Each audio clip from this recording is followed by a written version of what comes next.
Assalamualaikum warahmatullahi wabarakatuh. Perkenalkan, nama saya Bella Revana. NIM saya 2503010088. Di sini saya akan menjawab pertanyaan dari soal UAS yang telah diberikan. Yang pertama, soalnya adalah pendidikan sering dipahami sebagai proses transfer ilmu pengetahuan.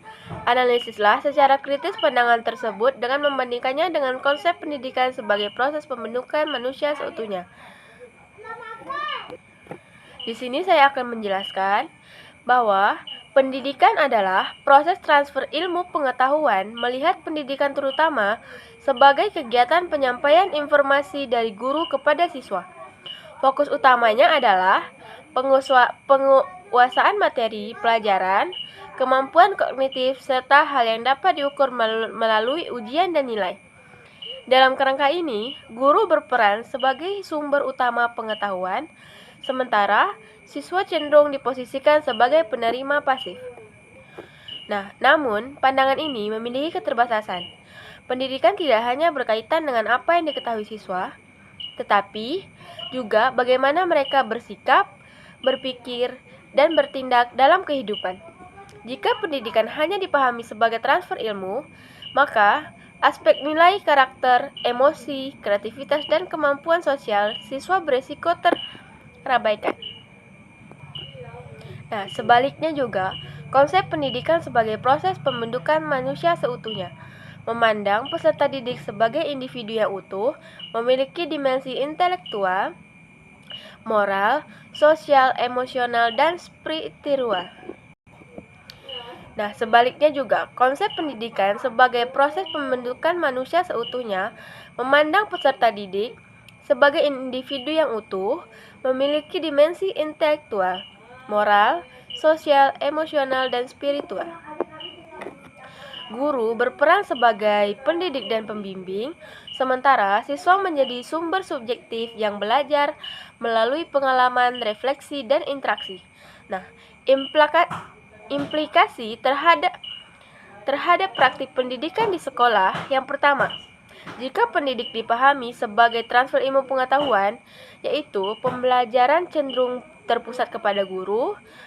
Terus metode mengajar dominan berupa ceramah dan hafalan. Lalu, yang kedua, jika pendidikan dipahami sebagai pembentukan manusia seutuhnya, maka pembelajaran lebih terpusat kepada siswa dan metode pembelajaran beragam seperti diskusi, proyek, dan pembelajaran berbasis masalah. Selanjutnya, saya akan menjawab soal yang nomor 2, di mana soalnya itu, tujuan pendidikan nasional tidak selalu selaras dengan praktik pendidikan di lapangan. Analisis faktor-faktor struktural dan kultural yang menyebabkan terjadinya kesenjangan antara tujuan pendidikan nasional dan realitas pendidikan di Indonesia. Berikan contoh konkret. Baik, berikut analisis faktor struktural dan kultural yang menyebabkan kesenjangan antara tujuan pendidikan nasional dan realitas pendidikan di Indonesia beserta contoh konkretnya. Yang pertama itu ada faktor struktural. Faktor struktural berkaitan dengan sistem kebijakan dan tata kelola pendidikan. Yaitu bisa dibilang ketimpangan sarana dan prasarana. Tujuan pendidikan nasional menekankan pemerataan dan keadilan, tetapi kenyataannya fasilitas pendidikan masih timpang. Contoh konkretnya yaitu seperti sekolah di perkotaan memiliki laboratorium, internet, dan ruang kelas. Sedangkan sekolah di daerah terpencil, misalnya di pedalaman Papua atau NTT, itu masih kekurangan ruang kelas, guru, bahkan buku pelajarannya yang sangat kurang. Lalu, yang kedua yaitu kualitas dan distribusi guru. Secara ideal, guru harus profesional dan tersebar merata. Contohnya seperti banyak guru berkompeten menumpuk di kota besar. Daerah T3 tertinggi, terdepan, terluar, itu kekurangan guru mata pelajaran tertentu, sehingga satu guru itu bisa mengajar mata pelajaran di luar keahliannya. Nah, yang ketiga itu ada kebijakan pendidikan yang kurang konsisten. Pergantian kurikulum yang sering membuat tujuan pendidikan sulit tercapai secara berkelanjutan. Contohnya yaitu perubahan dari kurikulum 2013 ke kurikulum Merdeka membuat guru dan sekolah belum sepenuhnya siap, sehingga implementasi tidak optimal dan fokus kebijakan sering berubah sebelum hasilnya terlihat. Baik, saya akan menjawab persoalan dari yang nomor 3, yaitu menganalisis hubungan antara pendidikan dan perubahan sosial dalam konteks masyarakat Indonesia. Pendidikan sebagai bagian dari sistem sosial. Pendidikan tidak berdiri sendiri, melainkan berinteraksi dengan nilai, norma, struktur, ekonomi, politik, dan budaya masyarakat. Nah, pendidikan dapat mendorong perubahan sekaligus mempertahankan struktur sosial yang ada. Yang pertama, yaitu pendidikan sebagai agen perubahan sosial. Sebagai agen perubahan sosial, pendidikan berperan mendorong perbaruan pola pikir, sikap, dan perilaku masyarakat. Nah, peranan contohnya di Indonesia yaitu seperti meningkatkan kesadaran kritis, mendorong mobilitas sosial, dan adaptasi terhadap perubahan zaman. Lalu yang kedua, pendidikan sebagai alat reproduksi sosial. Di sisi lain, pendidikan juga dapat mempertahankan dan memproduksi struktur sosial yang sudah ada. Nah, peran dan contohnya di Indonesia adalah yang pertama, ketimpangan akses pendidikan, yang kedua, perbedaan kualitas pendidikan, yang ketiga, penanaman nilai dominan, dan yang keempat, seleksi sosial melalui pendidikan. Selanjutnya, saya akan menjawab persoalan yang nomor 4. Peran lingkungan keluarga, sekolah, dan masyarakat dalam bentuk karakter peserta didik, serta dampaknya jika salah satu tidak berfungsi optimal.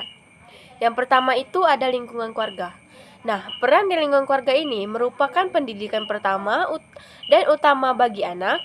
Lalu, peran keluarga itu bisa menanamkan nilai dasar seperti moral, agama, disiplin, dan tanggung jawab, serta kasih sayang. Lalu, orang tua menjadi teladan utama dalam sikap dan perilaku sehari-hari.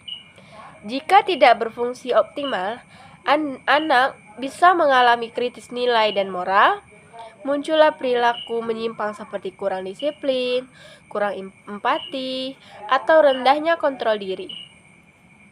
Lalu yang kedua ada di lingkungan sekolah. Peran di lingkungan sekolah ini bisa memberikan pendidikan formal dan mengembangkan aspek intelektual, sosial, dan emosional. Lalu, guru berperan sebagai pendidik dan teladan dalam sikap, etika, dan kedisiplinan. Nah, jika tidak berfungsi optimal, maka pembentukan karakter menjadi tidak terarah. Peserta didik mungkin cerdas secara akademik, tetapi lemah secara secara moral dan sosial. Nah, yang ketiga ini ada lingkungan di masyarakat.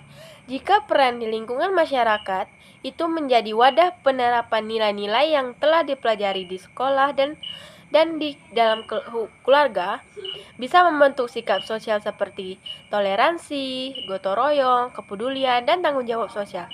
Nah, jika tidak berfungsi secara optimal, maka peserta didik mudah terpengaruh oleh lingkungan negatif seperti pergaulan bebas atau perilaku yang menyimpang, atau bisa terjadinya benturan nilai antara apa yang dipelajari dengan realitas sosial.